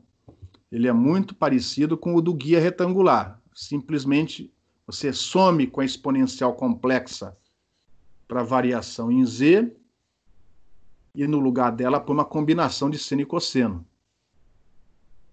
E mais uma vez perguntando, né, se é Dirichlet ou se é Neumann, se depende se tem que ser nula a função ou a sua derivada em relação à normal, tá? A diferença maior é a consequência dessa solução. Agora não temos mais frequência de corte. Nós temos uma frequência de ressonância. As 6 paredes fazem com que todos os autovalores, Kx, Ky, Kz, sejam unicamente definidos e discretos. Todos eles. Como Kx ao quadrado mais Ky ao quadrado mais Kz ao quadrado, eles têm que ser iguais a ômega ao quadrado mi epsilon. Se Kx, Ky e Kz estão definidos, mi e epsilon também estão definidos, porque é o meio dielétrico lá dentro, significa que aquela solução, aquele modo, só pode existir numa única frequência. Né? Idealmente, né, se a cavidade não tiver perda alguma. Lógico que todas as cavidades possuem perdas. E aí essa frequência especial, particular, para cada modo, é a chamada frequência de ressonância daquele modo. Tá? Então, a solução não é complicada, eu vou também pular por isso daqui na aula de hoje. Depois nós vimos um assunto um pouco mais interessante, fontes no interior de guias, né? Se vocês se lembrarem, a única vez que vocês viram fonte na vida foi na matéria de antenas. Geralmente em eletromagnetismo você estuda o dispositivo, o guia de ondas, por exemplo, a cavidade.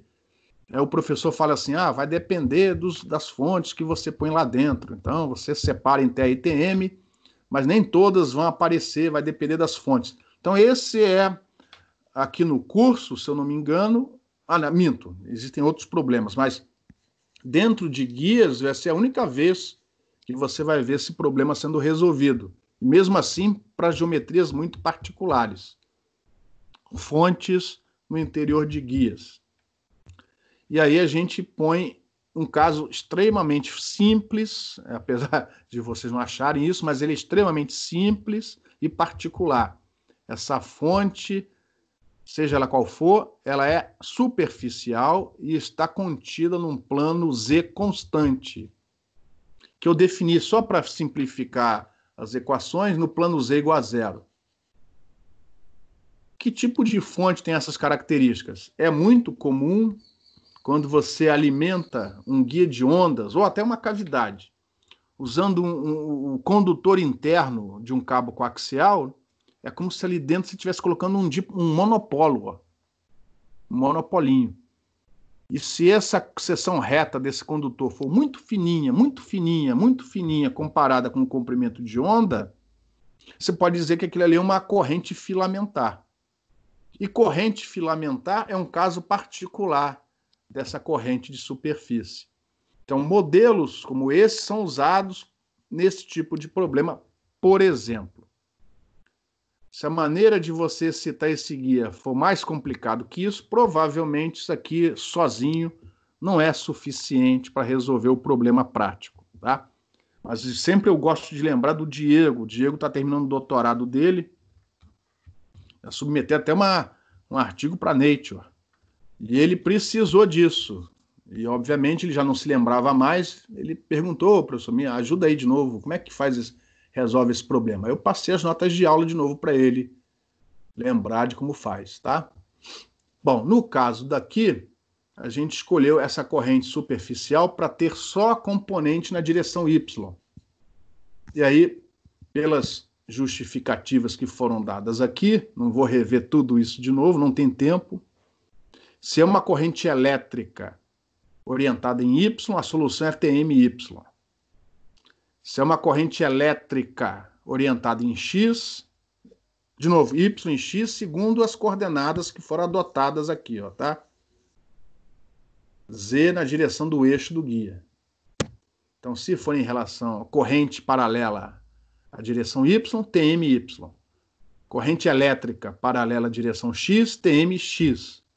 Corrente magnética em relação a Y, TEY. Corrente magnética em relação a X, TEX. Poxa, e se você colocar todas as correntes inclinadas? Aí vai ter que resolver todas as possibilidades usando superposição. E aí vocês podem me xingar à vontade. Mas mesmo assim, você consegue resolver o problema. No final, provavelmente a integral que aparece não tem solução analítica, mas você resolve numericamente. E como dizia um professor muito querido, isso não é motivo para choro. Isso é motivo para alegria, porque os piores problemas, enquanto não aparecer vacina para isso, os piores problemas são aqueles que não possuem solução. E aí, particularizando para essa solução TMY, a gente expande em modos, tanto na região que eu chamei aqui de região 2, atrás da corrente, como na região 1. Então, repara, o dielétrico é o mesmo, ó, μ, mas mesmo assim eu chamei de região 1 e região 2, só que aqui não há diferença entre μ e ε. Como eu não tinha resolvido ainda modos TM e Y antes, eu fui obrigado a resolver primeiro os modos TM e Y de um guia retangular. Então, muito rapidamente, condições de contorno nas 4 paredes, x igual a 0, x igual a A, y igual a 0, y igual a B, e no final a gente observa que um deles é seno, enquanto que o outro é cosseno. Um deles deu Dirichlet, o outro deu Neumann. Você só consegue ver isso com a tabela do seu lado. Essa tabela é fundamental. Vou repetir, não deixem de copiar a tabela necessária logo no início da solução da sua questão, quando for pedido TE e TM para resolver o problema. Bom, então as 4 paredes laterais foram resolvidas. Lá atrás, a gente fechou também com a parede. Nesse caso, o guia não é infinito para trás. A gente fechou aqui atrás para tentar fazer um problema um pouco mais prático, vamos dizer assim. Lá atrás é o campo que tem que ser nulo, então a gente escolheu o seno e colocamos aqui esse deslocamento para que toda vez que Z for igual a menos D, automaticamente o campo seja nulo. Para frente, propagação. E aí temos os potenciais, tanto para a parte de trás, região 2, como para a parte da frente. Faltando aí determinar as amplitudes desses potenciais, A1 e A2. Repara que eu já tenho os autovalores, Kx e Ky. Consequentemente, eu tenho Kz. O que eu não tenho agora são as amplitudes de cada módulo. Este é um problema um pouco, aliás, bastante diferente dos problemas anteriores. Antes, uma amplitude permanecia para ser resolvida. Não tenho como determinar a amplitude se eu não conheço as fontes. Agora, as fontes foram dadas. Então, nesta altura do campeonato, o que eu não conheço são exatamente as amplitudes de todos os modos TM e Y desse meu problema. Pode ser que, dependendo da fonte, algumas dessas amplitudes sejam nulas. Pode ser que você não precise, não excite, não tenha todos os modos. Pode ser que você tenha alguns modos, pode ser que você tenha um modo só.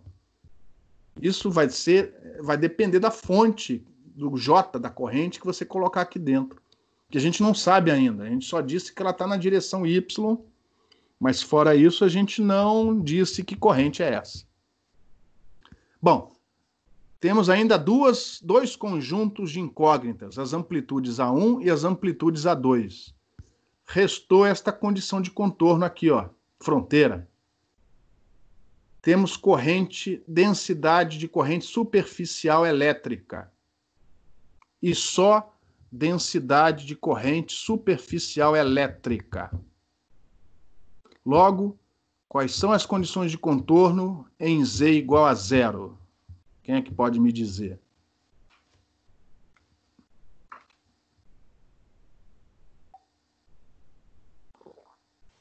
HY e HX contínuos. Ou Elvésio, eu prefiro que se diga isso com palavras. Tangencial, elétrico, magnético, não diz é X, é Z, entendeu? Porque ou é X, é Z, é Y, é particular. De uma maneira geral, como é que você poderia traduzir para mim as condições de contorno? O campo magnético tem que ser contínuo, em Z igual a 0. Por quê? Porque o contínuo não, né? Ele tem que ser descontínuo, né? Porque vai ser igual a JS. E o campo elétrico é contínuo. Exatamente. Então, para o campo elétrico, a condição de contorno, de fronteira, como você preferir, são as componentes. Repara que tangencial são duas. Normal é uma, tangencial são duas. As componentes tangenciais do campo elétrico são contínuas. Por quê? Porque neste problema não foi imposta nenhuma corrente superficial magnética. Então eu asseguro que, caso haja, tanto as componentes EY, agora eu vou falar, EY e EX são contínuas. E geralmente você não precisa das duas. Se você resolver com a EY, e se você tiver feito tudo certinho, garanto que o EX vai dar o mesmo resultado. Então você usa aquela que for a mais cômoda para você, tá? Eu garanto que o esforço, inclusive, no analítico deve ser o mesmo. Espero não estar queimando a minha língua. Agora, no caso das componentes tangenciais do campo magnético, observa que tem uma densidade superficial de corrente elétrica. Então, no caso, vai haver descontinuidade nas componentes tangenciais do campo magnético. Ou, como é o caso aqui, porque a corrente aqui só tem componente Y, vai ter descontinuidade numa delas e continuidade na outra. A informação vai estar na componente tangencial descontínua. Então não usa a malandragem. Então eu vou usar aqui a componente do campo magnético que é contínua, porque é mais fácil. Você não vai estar você vai obter uma equação provavelmente parecida, idêntica àquela que você obteria ou você obtém impondo as componentes tangenciais do campo elétrico contínuas. Você não vai trazer informação das fontes, que é o que faz a diferença nesse problema. Então aqui você vai escolher uma componente do campo elétrico tangencial, eu não sei qual é a melhor, também não me lembro qual foi que eu usei, ou é X ou é Y, isso vai te dar uma condição de fronteira. E aí você vai, usando os dedinhos, usando a geometria, observar qual é a componente do campo magnético que é descontínua pelo fato de você ter um JS na direção Y e usar essa segunda equação para montar o problema e resolver, obter as amplitudes, tá? Então, muito rapidamente. A outra coisa fundamental nesse problema, repara que agora as condições de contorno são satisfeitas pelo campo total. Então aqui eu não posso tratar cada modo individualmente. Poxa, mas você fez isso antes, porque antes era uma parede onde lá você falava assim, este cara é igual a 0. Se cada termo for 0, o somatório também é. Então antes deu para resolver cada modo individualmente. Mas aqui nós não temos mais condição, este cara é igual a 0. Este cara é contínuo ou este cara é descontínuo de um tanto. Então tem que ser o campo total. E isso é o que dificulta aqui o problema. Tem que ser o somatório todo. Ó. Todos os possíveis modos TM de um lado, todos os possíveis modos TM do outro. Então, eu não vou aqui mostrar a equação tintim por tintim. Eu escolhi, não sei exatamente porquê agora, o EX, para impor a condição de contorno sobre as componentes tangenciais do campo elétrico. Vou voltar ali atrás. Ó. É x. Ó. Então, o EX, tanto de um lado como do outro, depende dessas duas derivadas aqui. Ó. Foi por isso que aqui, antes era seno, ficou cosseno, e antes era cosseno, ó, vamos de novo. Antes era seno em x, aqui ficou cosseno. Antes era cosseno, por causa da derivada, ficou seno. Mas o mesmo aconteceu dos dois lados. Ó, o mesmo aconteceu dos dois lados. Quando você aplica as relações de ortogonalidade, ou seja, multiplica por cosseno de m' πx sobre a, seno de m', enfim, multiplica pelo que tiver que multiplicar, porque vai depender se é x, se é y, mas sempre colocando alguma letra diferente ou um símbolo diferente para distinguir um do outro. E aplicando essas relações de ortogonalidade, a gente chega à conclusão que, para cada modo, o A1 tem que ser o A2 multiplicado por isso. E aí você guarda essa relação no bolso. Isso daqui vale para todos os modos, para todos os pares M e N desse seu somatório. Próxima etapa, agora é a componente descontínua. Como a corrente elétrica está na direção Y, e a normal é na direção Z, a componente descontínua é a componente HX. Então, uma menos a outra, quando Z é igual a zero, tem que ser igual a esse negócio aqui. Aí, com muita paciência, muita calma, HX depende da derivada em relação a Z. Ah, tem esse menos 1 sobre μ aqui. Como não é igual a zero, isso aqui é importante, ó, não pode esquecer. Menos 1 sobre μ, derivada em relação a Z. Repare que o menos 1 sobre μ está aqui, ó. Eu não esqueci dele, não. E aqui, ó, apareceram os termos derivados em relação a Z, só que o Z é igual a zero. Por isso que tanto a exponencial virou 1, não aparece aqui, mas, ó, que era seno virou cosseno e eu não tirei. Tá aqui. Bom, aí você monta essa junta todos os termos no mesmo somatório, mesma dupla de somatórios. Eu usei a relação anterior para fazer com que tudo ficasse em função só do A2. E repara, eu vou usar a ortogonalidade. Eu vou multiplicar dos dois lados, ó, dos dois lados. Vou multiplicar por seno de M', cosseno de N'. E usar os resultados da tabela de ortogonalidade. Essa daqui, fácil, tranquilo, sobra só um dos termos. Agora, do outro lado, fica uma integral. Eu sei que está rápido, pessoal, mas vocês vão ter que estudar isso sozinhos. Do outro lado, como eu não conheço JS, vai ficar uma integral dupla a ser determinada.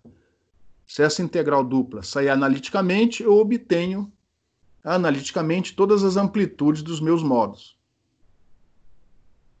Se isso daqui não sair analiticamente, eu vou ter que resolver numericamente. Aí eu pus aqui um exemplo, dois exemplos. Um do dipolo infinitesimal lá dentro. Por exemplo, se todas as suas correntes só tem componente y, isso daqui te dá a função de Green dentro de um guia retangular, em termos dos modos, no caso aqui dos modos TM e y. Só não é a função de Green mesmo porque é particular, né? Só vale para a corrente na direção y. E dei um outro exemplo de uma corrente que, independente de como realizar isso, te dá que apenas um dos modos é excitado. E no livro do Harrington, vocês têm outros problemas, inclusive um bem chatinho, que é aquela corrente filamentar em L, tá? Bom, alguma pergunta? Ô, professor, eu tenho uma pergunta. Sim.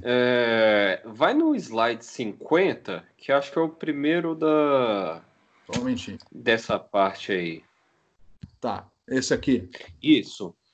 Tem uma coisa nesse problema, que é básica, na verdade, só que eu não consegui pegar bem, é que, tipo assim, nessa dedução em relação à solução CTMY, tipo assim, pelo que eu entendi, tem dois caminhos diferentes para você entender que a solução é TMY. A primeira é por causa da orientação da fonte. Isso, em relação às paredes. Foi uma coisa que Exatamente. não está clara essa transparência. Isso. Mas tem a outra, que é o seguinte, que está até escrita aí, ó. Que está escrita aí no seu slide. Mas é se é X...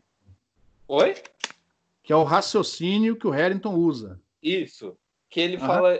que eu também li lá no livro, lá, mas eu não consegui entender. Porque aí ele fala assim, se é X e é Y são contínuos, então esse HY1 aí é igual a menos HY2. Essa condição do H que eu não entendi. Eu vou tentar explicar. Eu provavelmente não fui feliz na escrita, tá? Que isso aí deveria ser dado, né, na aula, usando a mãozinha. Vocês estão vendo as minhas mãos? Eu não estou vendo. Vocês estão vendo? Beleza? Então, olha só. Eu sei que a corrente elétrica está na direção Y. Então, o HY não é descontínuo. Quem é descontínuo é o HX. Concorda comigo? Beleza. Concordo. Então, o HY tem que ser contínuo, mas também o EX e o EY. Todos os três têm que ser contínuos. O único descontínuo, nesse caso, é o HX. Beleza? Agora, olha só. Eu vou tentar desenhar. Faz de conta que esse daqui, ó, aliás, mantendo a figura, este é o HY. E, consequentemente, este apontando para a tela, para a câmera, é o EX. Essa é a direção de propagação. Então, repara, olha só. Se propaga de um lado, quando propagar do outro, ou eu rodo em cima do H... Opa, perdão. Ou eu rodo em cima do E. Tá. Então, se eu assumo... Aí você pode pensar dos dois modos, mas do jeito que eu escrevi, eu tentei escrever é o seguinte. Se eu faço o E ser contínuo, então o H de um lado tem que ser igual a menos o H do outro. Mas ele tem que ser contínuo. Então, ele tem que ser assimétrico e, ao mesmo tempo, contínuo. Só tem um jeito, ele ser nulo. Tá, não, tá bom. Acho que eu entendi. Acho que eu entendi o que você quis dizer. Eu forcei a barra aqui com esse... Você entendeu, né? Se eu rodo em cima do E, eu brigo... Não, o E é contínuo. Aí eu chego à conclusão que o HY tem que ser antissimétrico. É porque... Na verdade, eu vou mostrar isso nas equações de Maxwell. Eu não estou fazendo isso aqui, mas foi só para andar mais rápido. É porque, de um lado... de um lado ali da interface, a onda está caminhando para um sentido e do outro lado está caminhando para outro sentido, né? Mais ou menos, porque se você olhar o campo refletido, ele atravessa. Mas, enfim, foi uma forçação de barra aí, tá? Tá, já. Na verdade, essa figura daí não tem nada a ver com a explicação. Eu meio que forçei a barra aí, tá? Mas até... não está errado, tá? O que está escrito não está errado, mas não é claro. Olhar para o que está escrito e olhar para a figura não é claro. Mas o que está escrito aí está certo. A explicação, inclusive, é essa. Tá. É porque até lá no Harrington também não ficou muito claro, assim. Mas o Harrington é aquele negócio. Você dá a coisa e para cada hora em aula, pelo menos 2 ou 3 pensando, fazendo em casa, que é para aprender, pô, né? A aula não é informativa, ela tem que ser formativa, mas não dá para dar tudo. Então, uma parte são vocês que têm que ir em casa quebrar a cabeça. Em relação a esse problema, eu gosto mais de pensar com imagem, mas também só funciona porque a corrente ela é perpendicular ou paralela às paredes. Se você for tirando as paredes fora e no lugar colocar imagem, você vai ver que esse problema é equivalente a 2 planos no espaço livre, onde, sobre os planos, independente se é para cima ou para baixo, as correntes estão todas paralelas ao eixo Y. Então, você só tem corrente na direção Y no espaço livre, o teu potencial vetor A está na direção Y. Potencial vetor A na direção Y. F igual a 0, solução TMY. Então, você pode pensar das duas maneiras. E provavelmente pode pensar de outras formas que não estão colocadas aí. Aí cada um pensa do jeito que achar melhor. Bom, enfim, não foi uma boa explicação, mas a filosofia é mais ou menos essa. Mais alguma pergunta, pessoal? A gente já passou aqui 10 minutos do tempo normal. Eu estou até 11h30, 11h40, eu estou tranquilo. Mais alguma pergunta? Professor, o coeficiente de reflexão que é dado no livro, ele não está batendo com nenhum das duas polarizações do seu slide. Vamos lá, onda plana. Isso. Tá. Deixa eu, um deles não bate mesmo. Mas não bate com nenhum dos dois. Aí que tá, aí já me deixou preocupado. Peraí. Eu tenho certeza absoluta que, na minha anotação, os dois estão corretos, tá? Mas um tem explicação de ser diferente, por um sinal. Um deles deve estar diferente de um sinal. Inclusive, a explicação, ó, está aqui nessa transparência. Por que geralmente, eu uso uma anotação diferente para essa polarização paralela, que é diferente da maioria, aliás, quase todos os livros. Mas a explicação está aqui. Agora, o outro ser diferente, me dá um tempinho, eu vou pegar o Harrington, tá? Está na página 58, viu?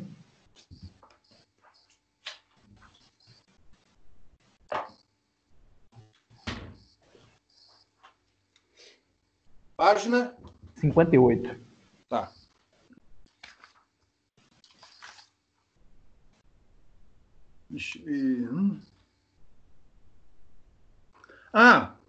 Olha só. Provavelmente porque o Harrington usando o secante. Não, é a 257. Tá. A 257 é o quê? A equação 257, a última da página. Olha só. A 257 é para H, campo magnético, paralelo à interface. Então, isso é a polarização aqui chamada de perpendicular. Então, deixa eu ir lá atrás. Ai, meu filho. Essa deveria ter um resultado idêntico ao nosso. Opa, passei. Só um momentinho. Eta 2 cosseno teta t menos eta 1. E tá diferente.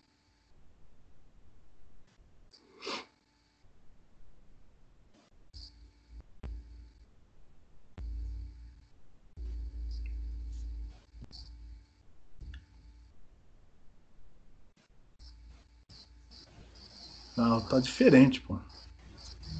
Mas eu tenho certeza que o meu resultado tá certo. Ô, Elvésio, eu vou ficar devendo essa para você, hein?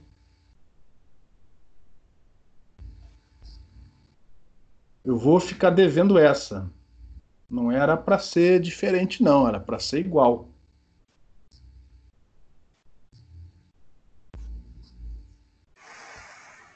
Era para ser igual. Essa daqui é a polarização que ele está falando. Que estuda para H paralelo à interface, o coeficiente de reflexão tem que ser igual a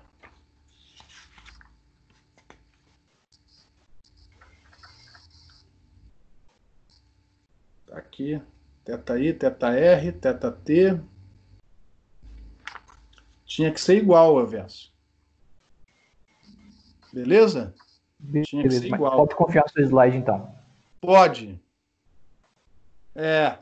Se por acaso cair questão dessa na prova, usa o que tiver no meu slide, tá? Você chegou a ver no balanço? Não, no balanço eu não conferi, não. Deixa eu dar uma olhada no balanço. Espera só um minutinho.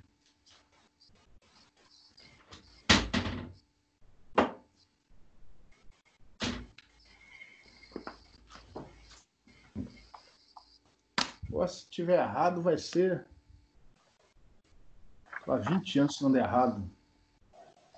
Deixa eu ver, onda... Mas, peraí, só um momentinho. Opa, retangular, wave, reflexão, 180.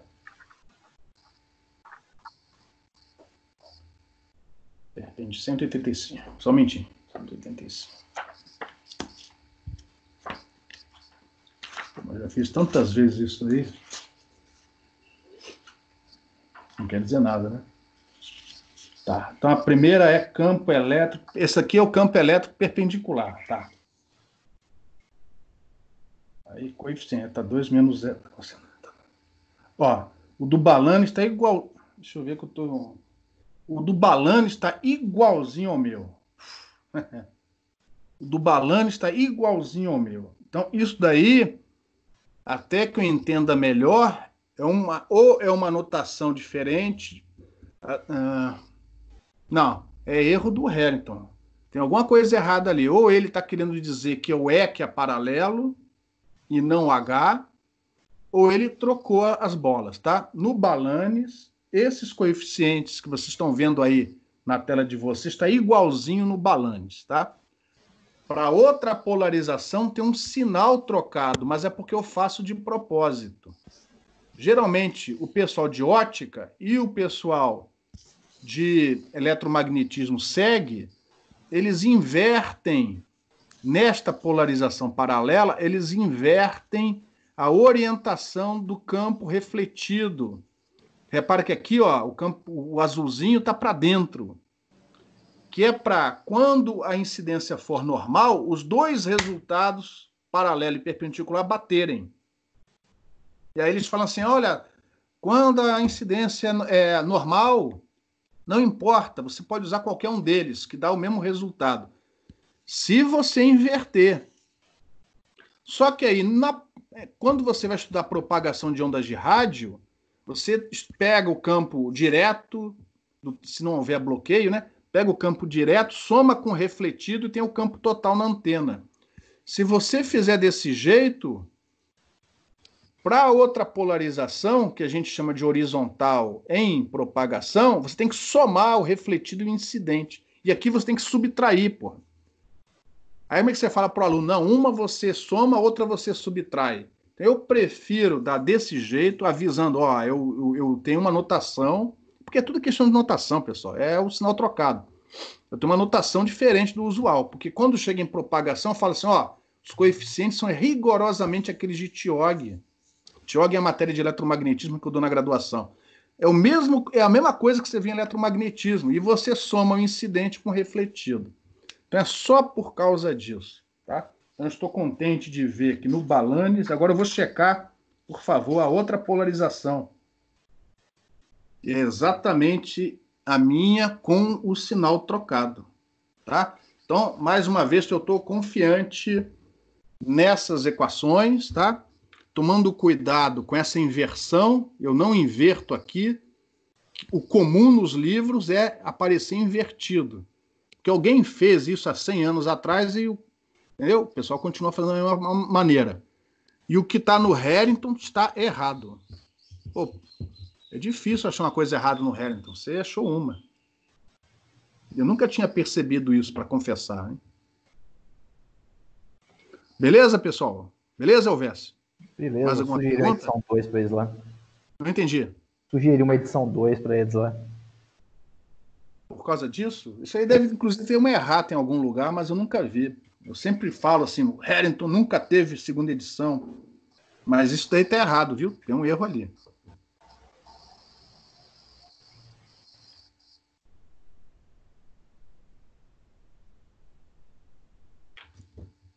Mais alguma pergunta, alguma dúvida?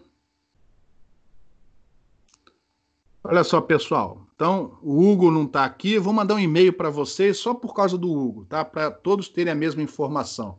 Então, eu vou passar a prova para vocês, tá? De alguma maneira, vou passar para vocês, mas nós vamos nos reunir quinta-feira, 9h25. Eu vou abrir um pouco antes, como sempre, para a gente fazer a leitura da prova, tá?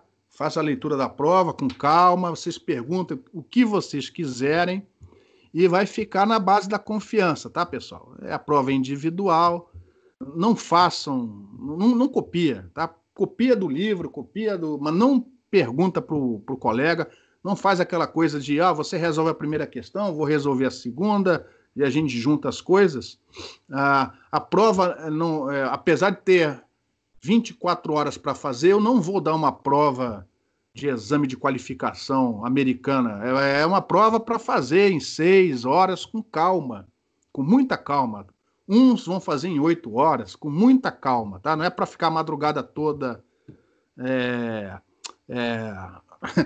Vai ter tempo para dormir. Eu só peço para aqueles que forem entregar eletronicamente para fazer com a melhor qualidade possível, tá? Vai ficar muito chato na hora de eu imprimir. Vou ter que ir lá no FMG imprimir esse negócio. Chegar lá e descobrir que ficou escuro ou que ficou muito claro, entendeu? Que às vezes engana. Então faz com a melhor qualidade que for possível. Se você não quiser escanear, eu passo o endereço, mando um e-mail. Professor, dá um endereço aí que eu vou passar aí de carro.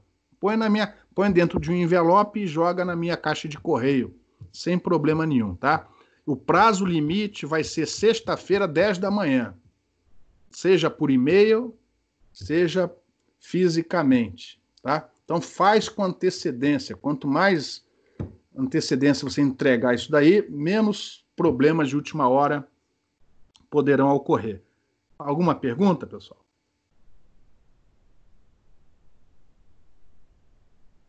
Então, descansem, tranquilidade, e a gente volta a se conversar na quinta-feira. Qualquer coisa é só mandar e-mail para mim. Eu vou, como sempre, esperar que vocês desliguem primeiro. Eu vou parar de gravar e espero vocês saírem primeiro ou sair depois, por último.